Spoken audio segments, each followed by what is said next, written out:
헌법재판소가 이상민 행정안전부 장관 탄핵소추안을 기각했습니다. 대한민국 수도 서울 한복판 이태원에서 159명이 희생되는 참사가 벌어졌는데 재난과 안전을 책임져야 할 주무부처 장관이 아무 일도 없었다는 듯 다시 업무에 복귀했습니다. 12구 참사는 정부의 무대책, 무대응, 무능력이 빚은 참사입니다. 그럼에도 대통령부터 총리, 장관, 구청장을 막론하고 모든 고위 공직자가 단 한 명도 빠짐없이 무책임한 태도로 일관하고 있습니다. 헌법재판소가 나서서 엄정한 책임을 묻기를 바랐지만 이제 우리 국민은 국가의 도움을 기대하는 것도 국가의 책임을 거론하는 것도 어렵게 되었습니다.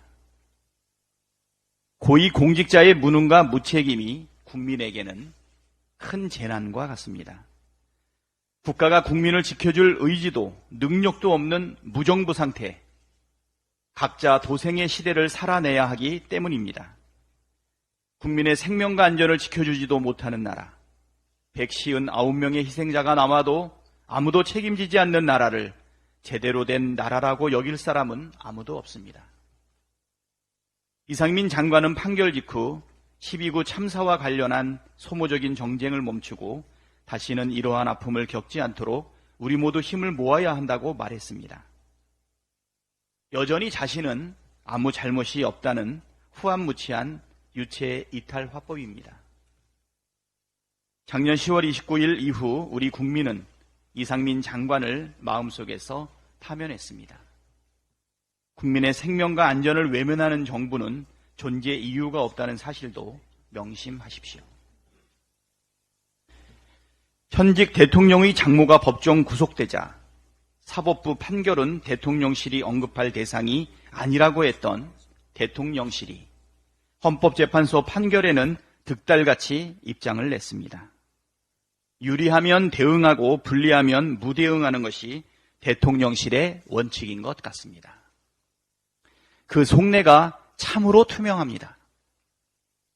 현직 대통령 장모의 법정 구속은 헌정사상 초유의 사건에 대해 윤석열 대통령은 아직까지 아무런 입장 표명이 없습니다. 입 다물고 가만히 있으면 국민이 잊어버릴 거라 생각한다면 큰 착각입니다. 구속된 최은순 씨의 범행이 있던 시기는 윤석열 대통령이 김건희 여사와 결혼한 이후였고 당시 윤석열 대통령은 수원지방검찰청 여주지청장이었습니다.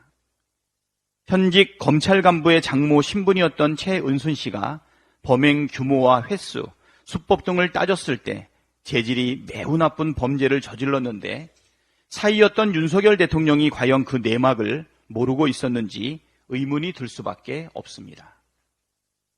윤석열 대통령은 은근슬쩍 넘어갈 생각 말고 장모의 법정 구속에 대해 직접 입장을 밝히길 바랍니다.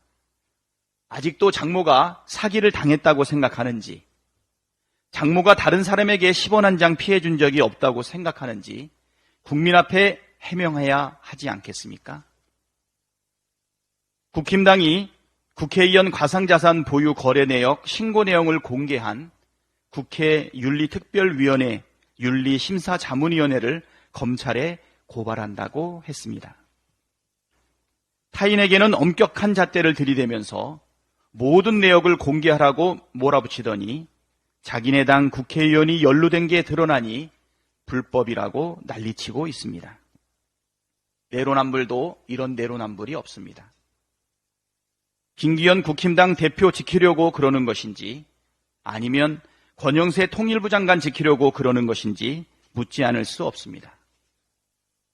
그런다고 김기현 대표 아들의 가상자산 보유 의혹이 사라지지도 않고 권영세 통일부 장관이 지난 3년 동안 500회 이상 가상자산을 거래했던 것도 숨겨지지 않습니다.